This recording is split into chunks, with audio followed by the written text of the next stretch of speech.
Hay momentos en la historia, ¿saben?, donde una sola reunión, una sola decisión puede cambiarlo absolutamente todo.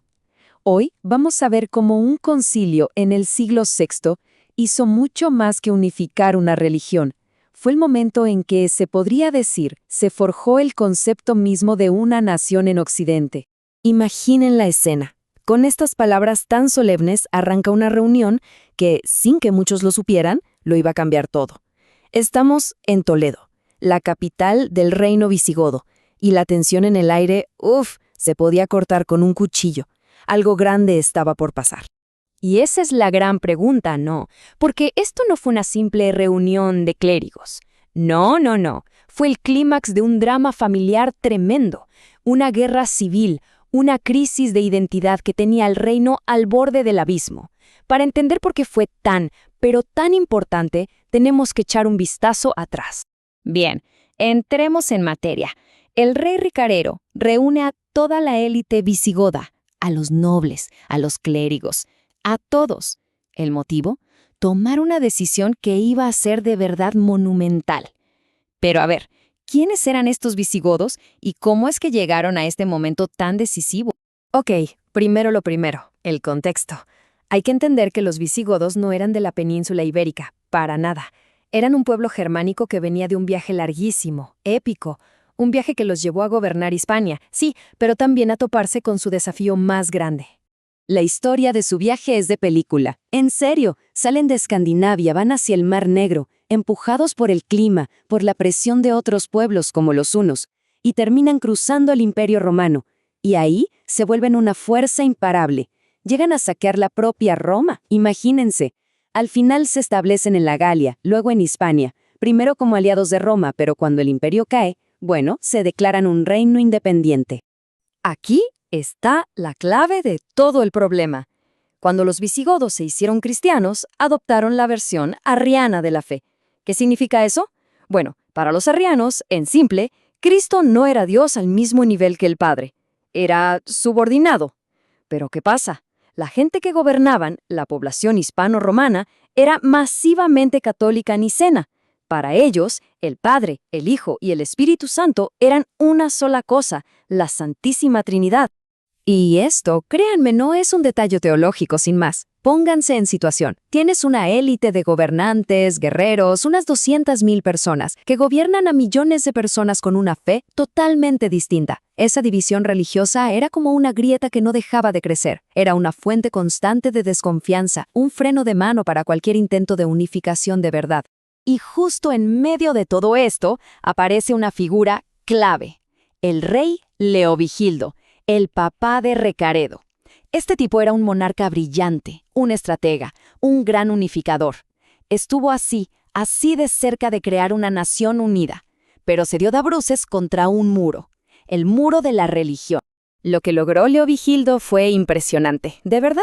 Conquistó a los suevos, unificando casi toda la península, creó una moneda única, fijó la capital en Toledo, y ojo a esto, algo súper importante, eliminó la ley que prohibía casarse entre godos e hispanoromanos.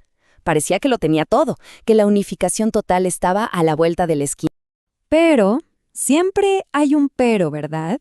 La solución que se le ocurrió a Leovigildo para el problema religioso fue forzar a los católicos a convertirse al arrianismo. Y esa estrategia, le salió completamente al revés. Le explotó en la cara, y de la forma más trágica posible, dentro de su propia familia. Es que la familia real era un reflejo perfecto de lo que pasaba en el reino. Imagínenlo, Leovigildo, el rey, un arriano de hueso colorado. Su esposa, católica, y sus 2 hijos, Hermenegildo y Recaredo, ahí, justo en medio de toda esa tensión. Y el que encendió la mecha fue el hijo mayor, el heredero, Hermenegildo. Se casó con una princesa franca, Ingundis, que era católica. Además, empezó a escuchar al obispo Leandro de Sevilla, una figura muy influyente. ¿El resultado? Tomó una decisión radical. Abandonó la fe de su padre, el arrianismo, y se convirtió al catolicismo, la fe de la mayoría de la gente que un día iba a gobernar. Y esto no fue un simple cambio de opinión, Fue una declaración de guerra. Hermenegildo no se anduvo con chiquitas, se proclamó rey desde el sur y se levantó en armas. Y ojo, no era solo una rebelión contra su padre, era una rebelión contra el arrianismo como la religión oficial del reino. ¿El resultado? Una guerra civil, devastadora. Leovigildo era un genio militar, y al final aplastó la rebelión. Hermenegildo fue capturado y en el 585 su propio padre lo mandó a ejecutar. Sí, el rey salvó su trono, pero el costo fue terrible. La unidad religiosa ahora parecía imposible, y la grieta que dividía el reino, bueno, ahora era una herida abierta en el corazón de la familia real. Leovigildo murió apenas un año después de todo esto, y el que sube al trono es su otro hijo, Recaredo. Él lo había visto todo, vio el fracaso total de la estrategia de su padre y aprendió la lección por las malas. La unificación por la fuerza no iba a funcionar. Había que hacer algo totalmente diferente. Y ese cambio llegó en el año 589. Apenas 4 años después de la ejecución de su hermano, el rey Recaredo convoca el Tercer Concilio de Toledo. El momento había llegado. Y en su discurso de apertura, frente a todos los obispos, Recaredo fue clarísimo. Con palabras como estas, declaró que abandonaba el arrianismo y que iba a guiar a todo su pueblo, a los godos, hacia la fe católica. Fue un acto de una valentía política y religiosa, bueno, increíble. Y no fue solo un discurso, ¿eh? El concilio fue súper metódico. Siguió unos pasos muy claros para que la unión quedara sellada. Primero, el rey y la reina se declaran católicos públicamente. Segundo, los obispos visigodos condenan el arrianismo. Tercero, se adopta oficialmente el credo católico. Y cuarto, el gran final, todos firman las actas. Rey, nobles, obispos, todos. Un pacto histórico, sellado para siempre. Así que, como pueden ver, lo que pasó en ese concilio fue mucho, mucho más que un cambio de religión. Fue, literalmente, el acta de nacimiento de una nueva identidad. Se puede decir que fue el verdadero nacimiento de una nación. Y las consecuencias de esto fueron enormes y duraderas. Por primera vez, godos e hispanorromanos tenían la misma fe.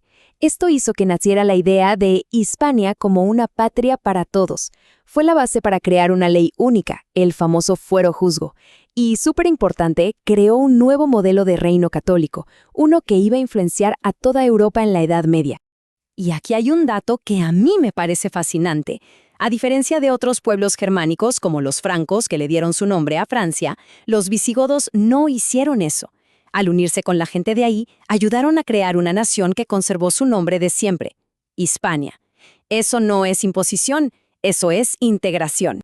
Al final, lo que nos deja esta historia es que una nación no se hace solo con fronteras o con ejércitos. A veces, una nación nace de una decisión valiente, de un acto de unidad alrededor de una idea tan fuerte que puede sanar las heridas de una guerra civil y construir un futuro para todos. Nos deja pensando, ¿no? ¿Qué es lo que realmente une a un pueblo?